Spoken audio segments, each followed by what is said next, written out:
Oui, merci Monsieur le Président. Je voudrais d'abord féliciter notre collègue Stéphane Baudu pour l'excellence de son travail. Je sais que dans le cadre de son texte, ce sont certains cas limités qui sont prévus, mais puisqu'à l'article 2, nous parlons des élus locaux, je voudrais attirer l'attention du gouvernement et de notre ministre parce que on a énormément d'élus locaux qui, après des catastrophes naturelles, mettent en œuvre ce qu'ils peuvent faire pour essayer de se parer du sort à l'avenir. Moi, je représente un territoire, le Var, ma collègue Serène Mauborgne, qui est dans l'hémicycle, pourrait en parler aussi bien que moi, et l'Est Var en particulier, qui a été frappé par les pires catastrophes. 2003, les incendies, 50 000 hectares, des inondations à répétition, 2006, 2010, qui ont été les plus meurtrières de France, 25 morts à Draguignan, et à nouveau en 2019, où on a eu 3 épisodes sur la basse vallée de l'Argent, et où le ministre de l'Intérieur, le ministre de l'Agriculture, Madame Borne sont venus. Chaque fois, nous leur avons proposé des dossiers, présenté des dossiers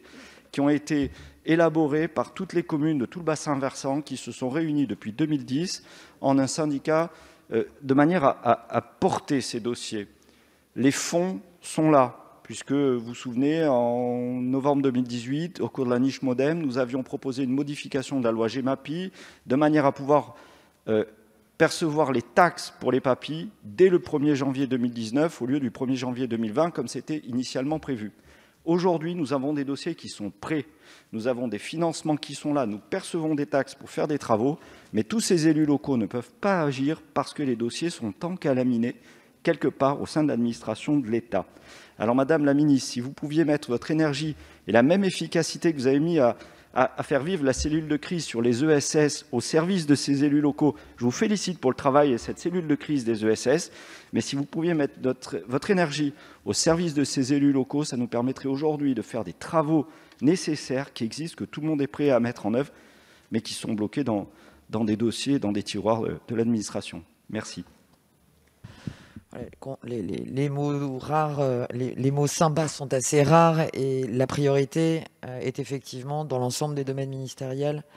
d'accompagner au plus près nos concitoyens. J'ai souvent pour coutume de dire, dans l'économie sociale et solidaire notamment, bien sûr l'objectif quand on est en crise et quand on subit en parallèle aussi des catastrophes naturelles, c'est pas tant de dire à nos concitoyens ce à quoi ils ont droit, mais d'aller plus loin en leur disant souvent comment activer ce à quoi ils ont droit. Le comment, et c'est ce que vous pointiez dans les quelques mots en amont de cet article 2, le comment, c'est exactement, je crois, et je voulais le dire, avec un avis favorable aussi sur cet amendement de M. Palusevic, c'est aussi la raison d'être de ce référent, sa mission prioritaire, accompagner pas tant sur le quoi que sur le comment, et sur la mise en œuvre et le déploiement des aides, et vous garantir très simplement que le message est reçu et que vous pouvez compter sur moi pour essayer de le faire prospérer au sein des autres ministères. Comptez sur moi, mais je crois qu'on est tous mobilisés dans cet esprit. Vous faites bien de le rappeler.